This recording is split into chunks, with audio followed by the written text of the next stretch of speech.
certinho? Tá certinho o enquadramento? Tá. Você já parou pra pensar que faltam só 2 meses pro Enem? Quando a gente lembra disso, dá um medinho, não dá? A gente fica imaginando que tudo vai dar errado, que a gente vai perder hora, que a gente vai ficar doente, que vai dar um branco na hora da prova. E eu sei exatamente como você se sente, porque apesar de hoje eu ser a professora aqui, eu também já fui aluna, eu já passei por tudo que vocês estão passando. Virar a noite estudando, engolir livro, ficar procurando na internet um monte de técnica para aprender mais rápido, ainda mais nessa altura do campeonato, né? E é por isso que eu tô aqui, para poder te ajudar a dar o seu melhor nesse dia. Vamos começar? E agora, professora? Olá, alunos! Tudo jóia? É importante eu me apresentar, né? Principalmente considerando que esse é o primeiro vídeo do canal. Meu nome é Fernanda Barbosa, eu sou formada em História pela UFMG e esse aqui é o nosso canal, o E Agora Professora. Aqui você vai encontrar um monte de conteúdo muito legal, conteúdos principalmente de história, mas também interdisciplinares. E além disso, dicas de estudo, dicas pro Enem e um monte de coisa legal que vai te ajudar a escolher a sua profissão. Para começar esse estudo de última hora pro Enem, é importante a gente separar os conteúdos que a gente domina um pouco mais dos conteúdos que a gente não domina. Então você vai lá, vai pegar seu papelzinho e vai anotar quais são as matérias que você consegue entender mais fácil e as matérias que você tem muita dificuldade. E é nessas que você vai focar. Porque aquelas matérias que a gente entende um pouco mais, a gente costuma ter um domínio lógico delas. Então, às vezes, você não sabe exatamente o conteúdo, mas quando você pegar aquela questão do Enem, você vai ler e vai te remeter a alguma coisa. Você vai conseguir deduzir. Mas as matérias que você não consegue entender com facilidade, você precisa saber o conteúdo um pouquinho melhor.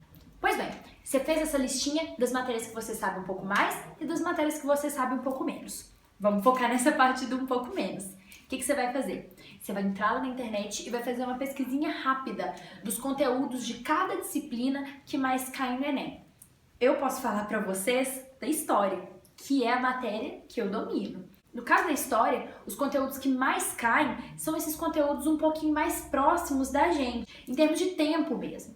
Então, Brasil República, por exemplo, é uma coisa que cai pra caramba. Vargas, ditadura militar, coronelismo, tudo isso que está envolvido aí no século XX. Além disso, cai muito também sobre globalização, Guerra Fria, mundo pós-Guerra Fria, essa parte que está um pouco envolvida com a geografia também, porque afinal, a prova é de ciências humanas, então podem ter questões que vão envolver mais de uma disciplina. É importante a gente focar também nesses conteúdos que nem sempre são ensinados nas escolas, como por exemplo os movimentos sociais. Vocês se lembram que ano passado caiu uma questãozinha sobre feminismo?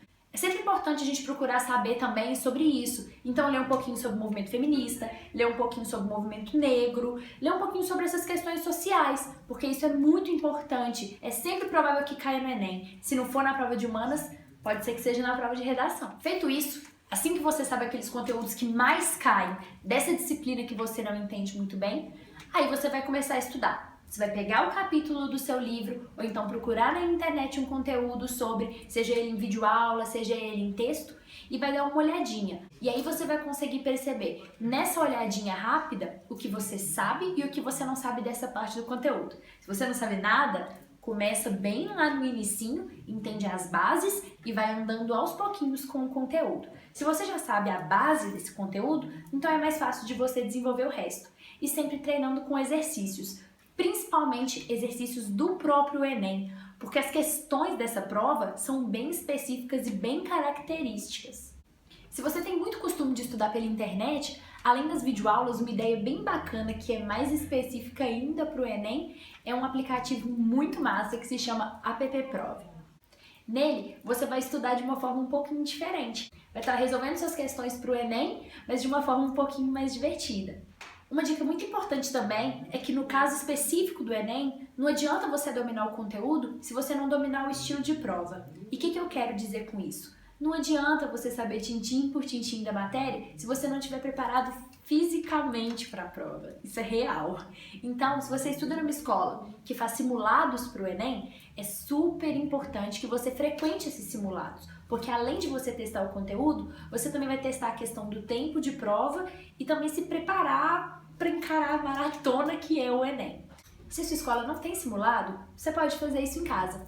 Entra na internet, procura as provas do Enem e cronometra o tempo que normalmente é dado na prova do Enem para você resolver essas questões. Faz em casa mesmo, pra tudo a gente dá um jeitinho. O importante é se preparar de todas as formas. Eu também quero falar pra vocês sobre aquelas dicas bem básicas, que é não esquecer sua identidade, não esquecer o seu cartão de inscrição, não esquecer as suas canetas, não esquecer essas coisas fundamentais que a gente não pode ir pro Enem sem.